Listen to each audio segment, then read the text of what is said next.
What is up, my core maniacs? I'm back on the live stream. Let's go.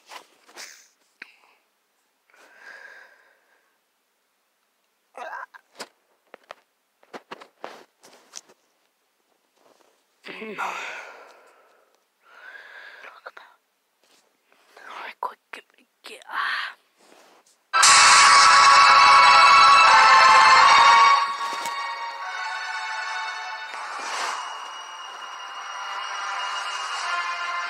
Hello.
Hi.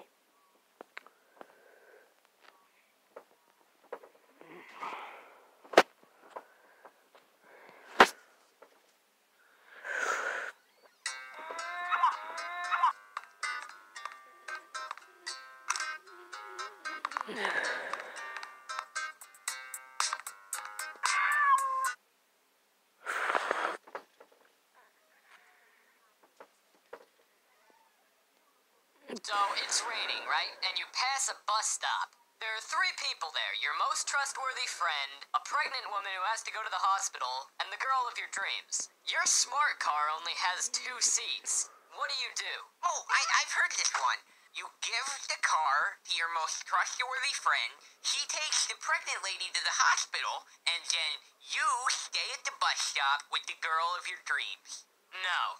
You go home and Reevaluate your fucking life! You bought a smart car! Bought a smart car! your most trustworthy friend, a pregnant woman who has to go to the hospital, and the girl of your dreams. Your smart car only has 2 seats. What do? Oh, I've heard this one. You give the car to your most trustworthy friend, he takes the pregnant lady to the hospital, and then you stay at the bus stop with the girl of your dreams. No. You go home and Reevaluate your fucking life! You bought a smart car!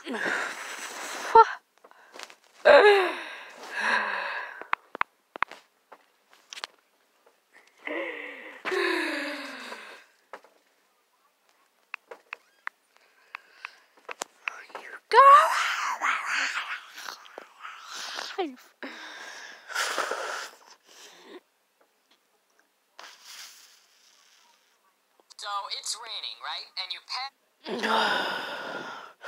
a bus stop. There are 3 people there. Your most trustworthy friend, a pregnant woman who has to go to the hospital, and the girl of your dreams. Your smart car only has 2 seats. What do?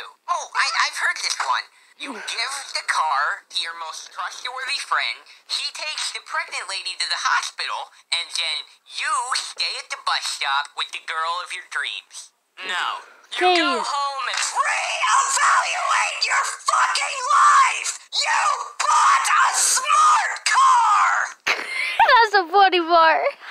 The pregnant lady to the hospital, and then you stay at the bus stop with the girl of your dreams. No. You go home and reevaluate your fucking life! You bought a smart car!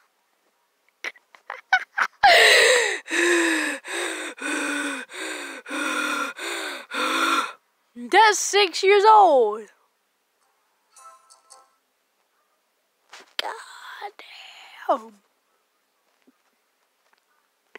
It's raining, right? And you pass a bus stop. There are 3 people there. Your most trustworthy friend, a pregnant woman who has to go to the hospital, and the girl of your dreams. Your smart car only has 2 seats. What do you do? Oh, I've heard this one. You give the car to your most trustworthy friend, he takes the pregnant lady to the hospital, and then you stay at the bus stop with the girl of your dreams. No. You go home and Reevaluate your fucking life! You bought a smart car!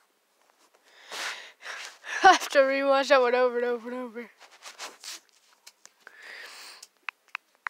So it's raining, right? And you pass a bus stop. There are 3 people there. Your most trustworthy friend, a pregnant woman who has to go to the hospital, and the girl of your dreams. Your smart car only has 2 seats. What do you do? Oh, I've heard this one. You give the car to your most trustworthy friend, he takes the pregnant lady to the hospital, and then you stay at the bus stop with the girl of your dreams. No. You go home and Reevaluate your fucking life! You bought a smart car! I love that.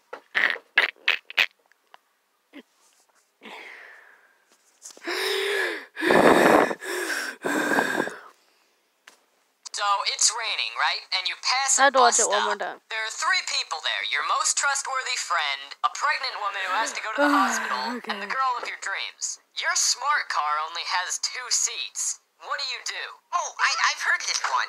You give the car to your most trustworthy friend, he takes the pregnant lady to the hospital, and then you stay at the bus stop with the girl of your dreams. No. You go home and Reevaluate your fucking life! You bought a smart car! I'm sorry, guys. So it's raining, right? And you pass a bus stop. There are 3 people there. Your most trustworthy friend, a pregnant woman who has to go to the hospital, and the girl of your dreams. Your smart car only has 2 seats. What do you do? Oh, I've heard this one. You give the car to your most trustworthy friend, he takes the pregnant lady to the hospital, and then you stay at the bus stop with the girl of your dreams. No. You go home and Reevaluate your fucking life! You bought a smart car! Oh, I'm not writing the fanfic. Hello, everybody! Let me tell you about Homestuck.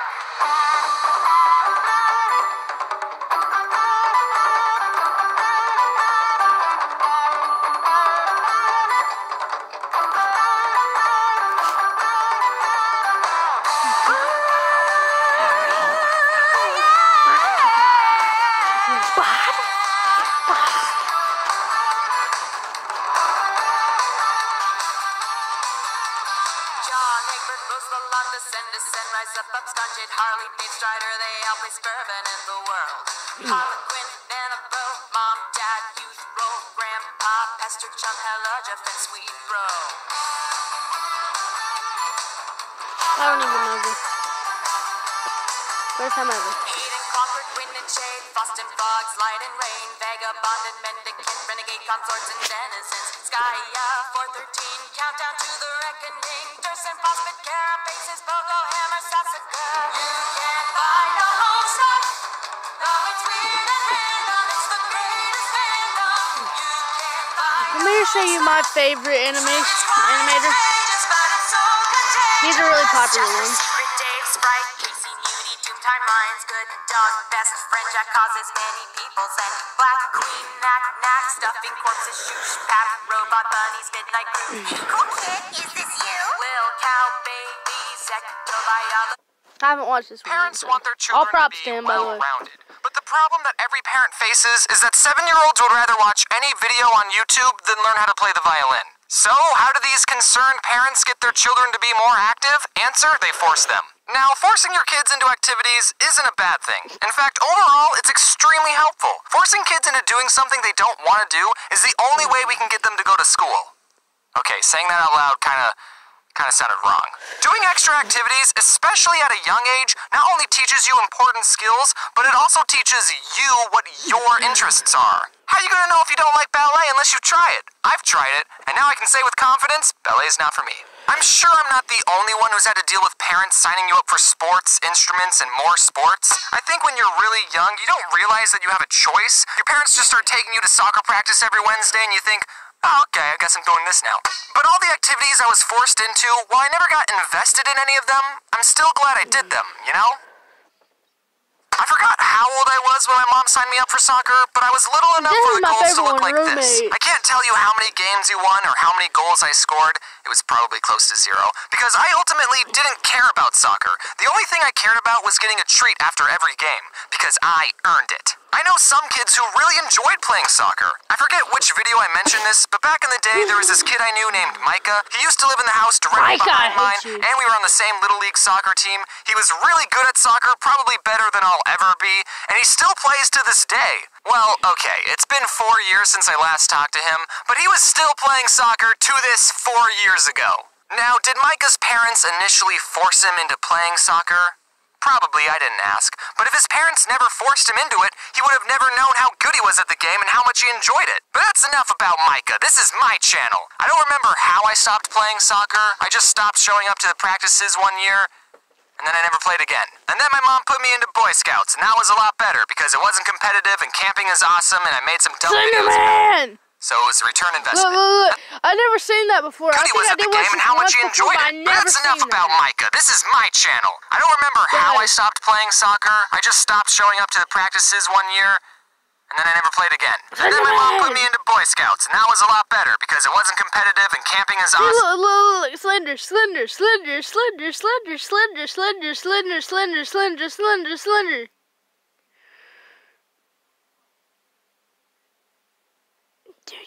Yes, I know Jacksepticeye. Did she leave? I swear to God, Skylar!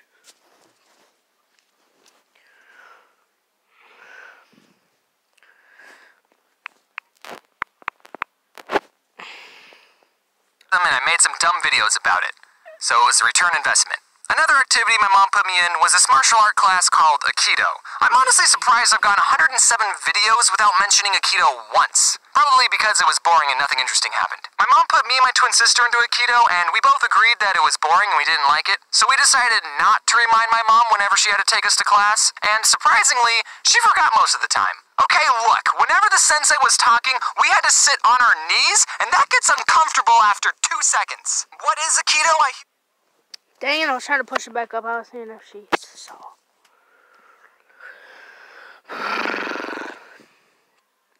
Adonis Creed has been challenged by Victor Drago, son of the man who killed his father. I'm taking the fight. This won't be the end of me. Or you. Because we're a team. Own the Blu-ray Tuesday. What is Aikido, I hear you asking? Aikido is a special form of martial arts in that it doesn't teach you how to fight. Aikido is all about self-defense and to also not hurt the attacker. You know those self-defense techniques that are like, if someone tries to attack you, use your keys as a knife and stab them. Aikido is not that. An Aikido master will take an attacker's arm, spin them around, and then pin them down to the floor. Now that sounds really cool on rice paper, like if someone goes to attack you, and then you block their punch and pin them to the ground, and you just give them a look like, you want to take me on, kid? I've already got you pinned down. Now I'm not going to hurt you because I'm that powerful.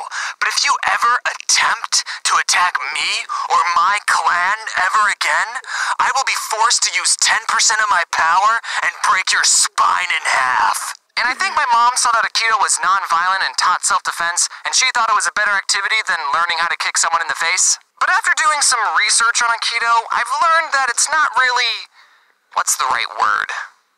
Respected in the martial art community. There's a lot of people saying that the techniques of Aikido don't work against a real attack, and that if someone's really attacking you, you can't reasonably pin them down without hurting them, so it's probably a better idea to just punch back. And some people who are in Aikido think that their style of fighting is more civil and the more eloquent way of fighting, or non-fighting, so there's a tad bit of elitism in the martial art community. Now, surprisingly, I've never been in a real fight, so I can't really comment on what the more effective martial art is.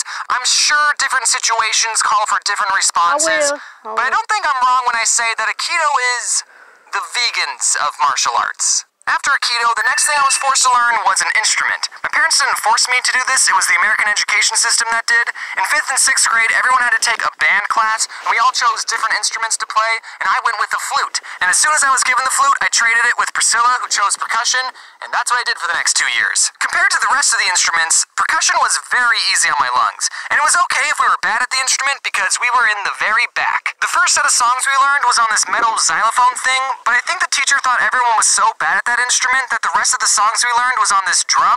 Just one drum, it looked like this. So while everyone else had to learn face and every good boy deserves fudge and whatever these lines connecting the notes mean, we cool kids in the back only had to memorize 3 notes. A hit on the drum, a hit on the side of the drum, and not hitting the drum.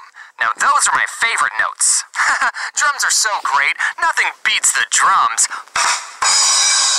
Drums are easy. So my parents tried to get me to do extra activities, but I never did more than what I was told to do. But that's okay. You should at least try new things, and if it's not something you enjoy, well, at least you tried. Now, with all the activities I did, I still spent plenty of my free time doing some other things.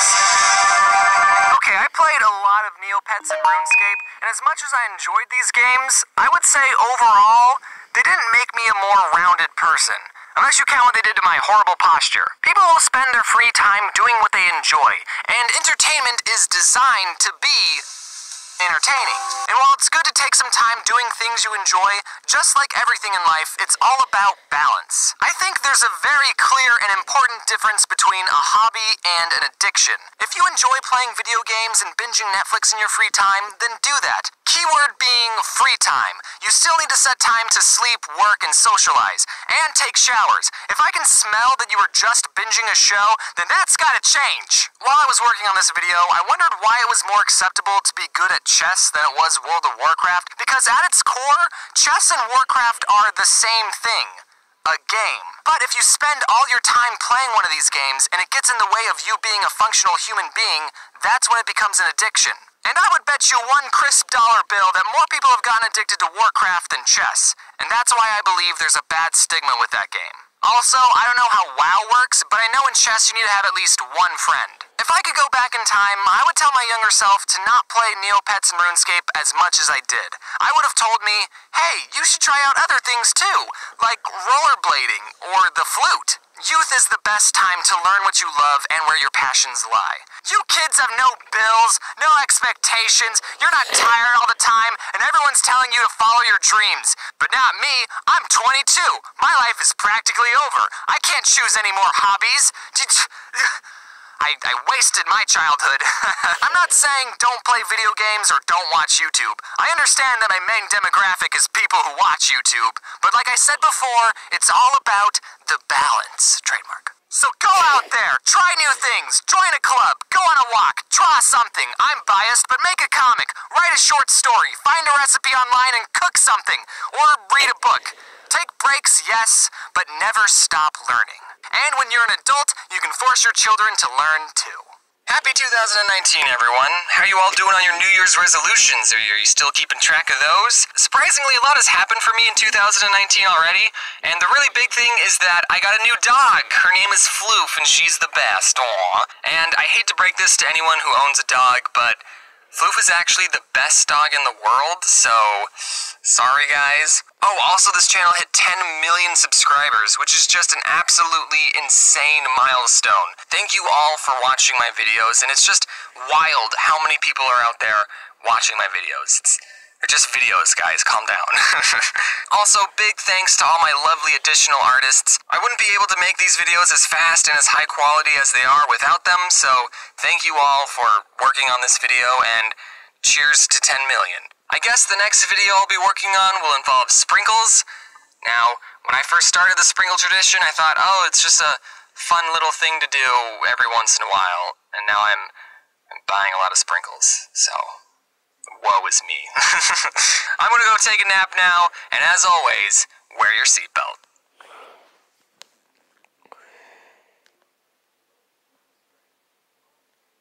Guys. You know, I never really understood trigger words until I got roommates. I hated my roommates. Except for you, Isaac. He watches my videos. Oh, James, you didn't hate your roommates. You just mildly disliked them. Yes, I did. When I first moved out of my house and went to college, the day I moved into my apartment and I opened the front door, this is what I saw. Keep in mind all the buildup that has gone to this moment. First, I had to get accepted into the school, then pick my major and classes. Then I had to find an apartment close to the school and get everything set up there. Then I had to pack everything up into a suitcase, kiss my dogs goodbye, and then be all on my own for the very first time. I opened the door to where I'd be living for the next 8 months, and this is what I see. Someone sleeping on a couch. He was wearing some bright fast food employee uniform. The TV is on. There's a Halo 5 poster hanging on the wall. The sink, counter, and table is full of dirty dishes. There's a big industrial-sized trash can that is overflowing. Inside the fridge, there is an empty box of Dr. Pepper, a bottle of ketchup, and a jumbo Costco-sized pack of hot dogs. Where did all these dishes come from? Fun fact, those hot dogs were still in the fridge when I left. But the worst thing that was there was about 1 million basketball cards just lying on the floor. I'm not even exaggerating, here's proof. Okay, so I got a single room because I brought all my drawing stuff, and I would feel bad if I shared a room with someone and he had to deal with all my drawing stuff being there, and also I wanted to be alone. Looking back, I'm so glad I got a single room because that room couldn't even fit myself. Literally, I could stand in the middle of the room, hold my hands out, and without moving my feet, I could touch the walls of the room. Maybe I just have long arms, I don't know. I mean, I could settle for a small bedroom, but what made living there so horrible were the roommates. What I didn't realize is that these boys also got private rooms, so that means that they too were socially awkward and kept to themselves, which you might think is a good thing, but you'd be wrong. On the first night of being by myself, I unpack all my drawing stuff and I set it all up, then I turn on the computer and the screen is just black. Nothing was turning on. I tried everything to fix it and it just wasn't turning on. Eventually I contacted the people who made it, sent it in, and then I got it back working. But during that week while the tablet was being fixed, like, seriously, no joke, that was probably the worst week of my entire life. I'm being serious. Making comics and YouTube videos was what kept me sane. And that first night of being on my own, and my tablet broke, I cried, guys. I couldn't even eat food, I was that sad. I hit rock bottom. I remember just watching Captain Sparkles and Game Grumps highlights all day. But then the day I got it back, I was a drawing machine. I posted a comic the very same. So let's spend the rest of this video talking about these previously mentioned roommates I had. The first person I need to talk about is Isaac. He was the only one that I like, and he's also the only one I told that I made YouTube videos. Now this boy wore obey hats, he vaped, and he said stuff like, "That's dope." But you wanna know why I liked him the most? Because he did the dishes. Like, me and him did the dishes. It wasn't just him, okay? I'd probably never become friends with him in any other circumstance. Just wanted to say that he was the cool one. I like him. Hi, Isaac. I miss you. I was looking at this post on the internet, and it was where the old memes are today. And for the after picture for the Scumbag Steve meme, it looked exactly like my roommate, who I'll just make up a fake name for, Steve for convenience. I'm pretty sure I was roommates with a meme. Just put a fedora on this meme, and boom, that's my roommate, Steve. And it was a very fitting meme, too. This guy wouldn't do the dishes, he always cooked this ramen thing in the microwave, and would leave this gross juice stuff behind. So then when I would go to use the microwave, it would get my paper plate soggy. So I would have to check every time before I used it to make sure there was no juice stuff behind. And also at night he watched anime without headphones, subbed. Anime has a certain sound to it, I don't know if you knew that. It's like normal Japanese, but really emphatically. Luckily, it was usually late at night when he started watching, so I would just have to get to sleep before he started and I would be all good. James, why didn't you just ask him to turn it down? I did! One night I went into his room and I said, "Hey man, can you turn it down?" And you know what? He did turn it down for that night. That night. That one night. The very next night. But you know, he wasn't too bad. He would spend most of his time in his room playing video games, and I would spend most of my time in my room drawing. So except for the microwave juice thing, we didn't get in each other's way too often. Here's actually a funny story. So when I was filming the part in the vegan video when I crumbled up Oreos over Reese's Puffs, Steve walked into the kitchen and he saw me filming this sugary vegan concoction, and I just said to him, "Don't ask." Okay, so here's the roommate that I hated the most. His fake name will be Hunter. He was the one asleep on the couch when I first walked in, and he was the one who had collected all those billions of basketball cards. Just basketball cards. And he kept them all in the front room. What's the point of having sports cards when you can't even play with them? I mean, I spend money on Magic the Gathering cards, but that's because it's an actual game that you can play with friends. What do you do with sports cards? I mean, I guess you can leave them in the front room of your apartment. Maybe one day your roommate might make a video about it, though. He left his Mountain Dew bottles on the floor, he farted in public, he'd always complain that Steve didn't do the dishes, but he wouldn't do the dishes either. One time I was tired of doing everyone's dirty dishes, so I bought a big stack of paper plates for everyone to use, but Hunter took the paper plates to a party without even asking me, and he didn't even bring them back. But the worst thing this guy did, one day he told me, my ex-girlfriend doesn't want our dog anymore, so he's coming to live here. What? So this boy wants to bring a dog in an already very small, cramped apartment. I couldn't believe this. The dog's name was Snoopy and I loved him. Hunter would put him in his kennel at night, but one night I was like, hey, Hunter, Snoopy can stay with me if you want. And then boom, from that day forth, I was the one taking care of Snoopy. Snoopy would now sleep in my room, I would be the one who took him out for walks, and I fed him slices of lunch meat. What was great was that when I would go into the kitchen and Hunter would be watching TV, he would call for Snoopy, Snoopy, Snoops, Snoops. But he wouldn't come. This dog would follow me everywhere. And then one day Hunter said, hey, do you just want to have Snoopy? I was going to get rid of him. And then I said I would take him. And then later that same week, Hunter moved out. He took all the toilet paper too. He basically gave me a dog. And of course I loved that dog. But we lived in such a small space and I was always busy with school and drawing. I knew these weren't the best conditions for a dog to live in, and I'm pretty sure my apartment didn't even allow pets. So I asked people I knew if they wanted Snoopy, and my grandma got one of her friends to take care of him, so I dropped Snoopy off and I've never seen him since. And that's it, the end. There was another roommate who I didn't even mention. He always worked a lot, so I didn't really see him too much. He had an electrical toothbrush, and I think since I was already mad at my roommates, when I would be trying to go to sleep and he would start brushing his teeth, I would hear the electrical toothbrush going, and I would just start shaking with anger, like, just use a normal toothbrush, dude! Also, I want to thank you all for 1 million subscribers. I mean, as I'm recording this, I don't have 1 million just yet. But hey, when this comes out, maybe I'll have 1 million, who knows? I'm counting my chickens before they hatch, and there could be another YouTube purge. But the next video will probably be the 1 million one, so cool. Okay, thanks for watching. Wear your seatbelts unless you're my roommates. Hi, Snoopy. His name's Snoopy.